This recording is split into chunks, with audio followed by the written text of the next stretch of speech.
আজ বড়দিন বা খ্রিসমাস বা ক্রিস্টমাস যীশু খ্রিস্টের জন্মদিন উপলক্ষে পালিত উৎসব। আর এই উৎসব উপলক্ষে জলপাইগুড়ির বিভিন্ন জায়গায় চলছে পিকনিক, চলছে নাচ গান ও সাংস্কৃতিক অনুষ্ঠান। জলপাইগুড়ি প্রজাপতি ব্রহ্মাকুমারী সেন্টারের তরফে জলপাইগুড়ি শহর সংলগ্ন রানীনগর বটতলা জমাদার পাড়াতে বাৎসরিক পিকনিকের আনন্দে মাতোয়ারা 8 থেকে 80। অনুষ্ঠানে সান্তা ক্লজ সেজে ছোটদের আনন্দ দিতে চকলেট, শুভেচ্ছা কার্ড উপহার নিয়ে হাজির সমাজসেবী তপন গুহ রায় মহাশয়।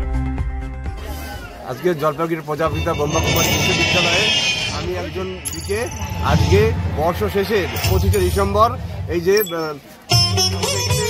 বার্ষিক পিকনিকের আয়োজন করা হয়েছে, নাচ করার যে ভাই বোনরা আছে সামনে এসে যান এবং আমি দারুণ আনন্দিত। সবাই খুশি থাকুক, হাসি থাকুক, সবার মুখে হাসি থাকুক। প্রজাপিতা ব্রহ্মকুমারীর ডাকে, রাজ্য সেটের ডাকে আমরা এই আজকের এই মিলন অনুষ্ঠানে মিলিত হয়েছি। আপনারা দেখছেন নর্থ বেঙ্গল সমাচার, উত্তরের বার্তা, সত্যের পথে।